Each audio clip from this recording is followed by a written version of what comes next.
Good evening. Today I completed the 16th of 53 consecutive 5-mile walks from the Gresford Memorial to, you guessed it, the Miners' Rescue and back again.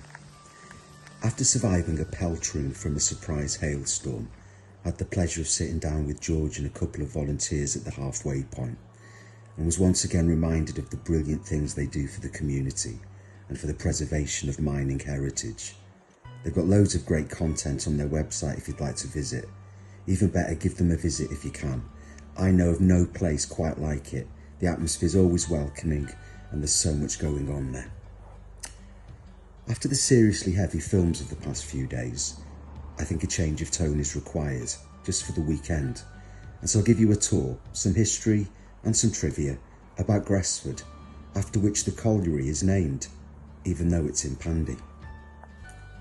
Gresford village is located to the north of Wrexham, exactly 3 miles from the Miners' Rescue and 1.5 miles from where Gresford Colliery once stood. Gresford simply means grass ford, the ford being a probable reference to a passable part of the River Allen which lies to the west of Gresford towards Clyde.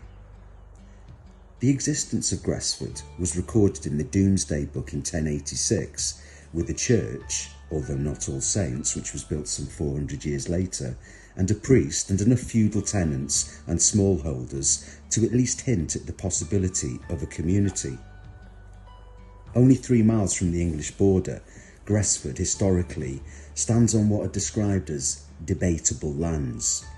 Part of the Anglo-Saxon Kingdom of Mercia prior to the Norman conquest, William the Conqueror also considered Gresford to belong to England, specifically the earldom of Chester. However, the Welsh Britons of the times were very much of the opinion that Gresford was Welsh and that no diktat from any Anglo-Saxon or Norman ruler would prevent them from harassing the occupiers.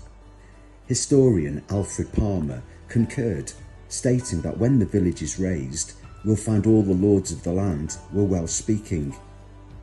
It wasn't until Henry VIII's Act of Union and the establishment of Denbighshire that Gresford would firmly and finally be in Wales.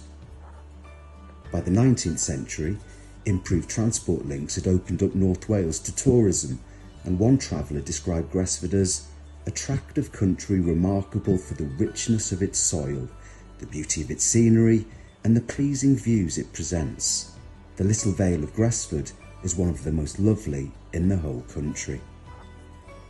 In 1847, a school was built for the poor, known today as Gresford All Saints. Today, it's considered a very good school, and as the father of 2 children who went there, I couldn't agree more. But this wasn't always the case.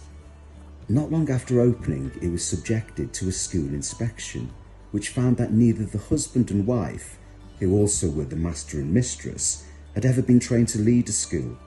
Indeed, the master was found in the pub when the inspectors arrived at 10 a.m, and the mistress was found to be, quote, incapable of discharging her duties, close quote. As for the 66 boys who attended the school, they were unsupervised and playing with all their might in the school. All Saints Church, the large church that dominates the village's skyline, is probably the reason why a settlement became established in the first place. It's been described as the perfect Cheshire church in Wales, and its bells are one of the 7 wonders of Wales. In the middle of Gresford is an attractive lake, although exactly whether it's a lake or pond truly exercises the locals, who can be heard late into the night in the plough arguing over whether it's a lake or a pond.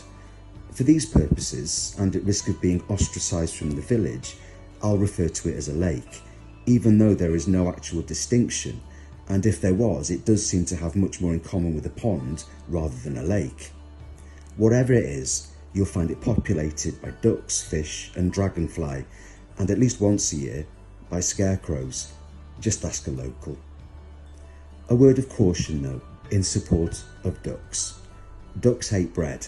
It makes them ill and encourages nasty algae things, which also makes ducks ill. So if you go down to feed the ducks, they're much more partial to oats or peas or grapes. Cut into quarters, of course. This walk was dedicated to Richard G. Gabriel, Joseph H. Gittins, John Goodwin, Edward Griffiths and Edward C. Griffiths.